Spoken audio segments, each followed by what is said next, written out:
This channel channel with Tanishka. ये इस आज के टॉपिक पे हम बताएंगे शिक्षण की प्रमुख विधियाँ कौन सी आप इसमें मेथड कौन से पढ़ाने में यूज करते हैं।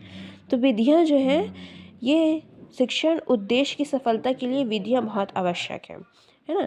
उनकी इसी के योगदान से शिक्षण कार्य को हम आसानी से प्राप्त कर सकते हैं, आसानी से इसे पूरे कर सकते हैं। जैसे कि एक विधि है बिना पंख का पंछी।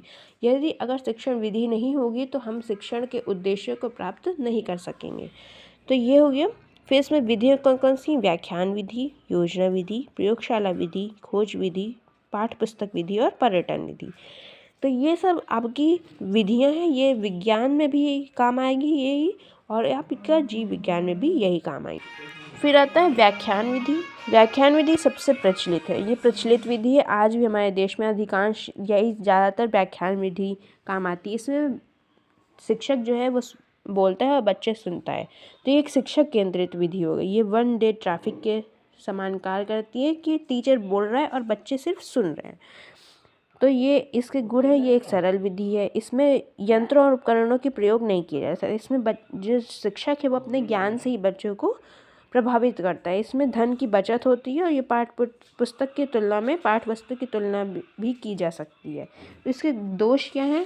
इसमें बच्चे के बौद्धिक स्तर रुचि का अध्ययन नहीं होता है। इसमें उसके मनोवैज्ञानिक की दृष्टि से ये विधि सही नहीं है, क्योंकि इसमें शिक्षक अपने ज्ञान से ही बच्चे को बताता रहता है, उस बच्चे को समझ आ रहा है या नहीं आ रहा है, इससे ये विधि उस पर नहीं सही बैठती है।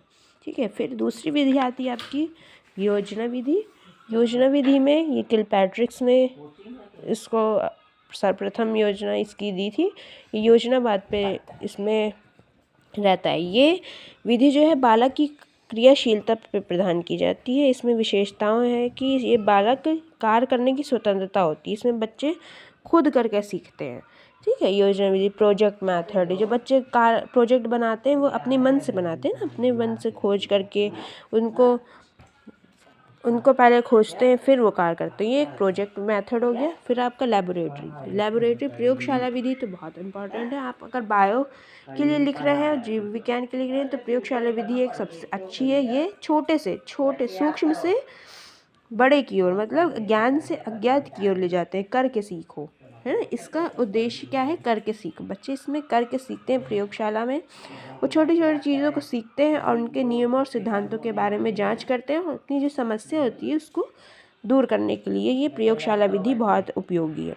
इसके गुण क्या है? इसमें छोटे बच्चों के लिए लाभदायक होता है। इसमें सूक्ष्म से स्थूल की ओर लेके जाता है, ज्ञान से अज्ञात से ज्ञात की ओर।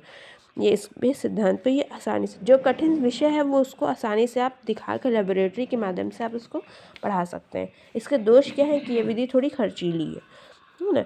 हर कॉलेज हर स्कूल में ये नहीं अफोर्ड की जा सकती है। ये इसमें समय भी अधिक खर्च होता है। इसमें सभी जो विभिन्न प्रकरण हैं वो सारे प्रयोगशाला में आप नहीं पढ़ा सकते हैं। तो ये आपका ये दोष हो गए। फिर आपका आता है खोज विधि, डिस्कवरी मेथड। ये आर्मस्ट्रॉन्ग के उसके जन्मदाता है। इसमें क्या है? मैं खोजता हूँ। इसमें बच्चे खोज के अपनी समस्या को दूर करते हैं। इसमें मानसिक और तार्किक शक्ति का विकास होता है।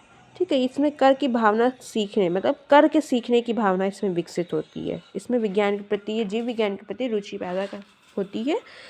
और इसमें फिर दोष आ जाता है। दोष में ये है कि बच्चे, ये थोड़ी खर्चीली विधि है। इसमें प्रयोग करेंगे बच्चे, उसमें शिक्षण में अधिक समय भी व्यर्थ होता है, मतलब व्यय होगा।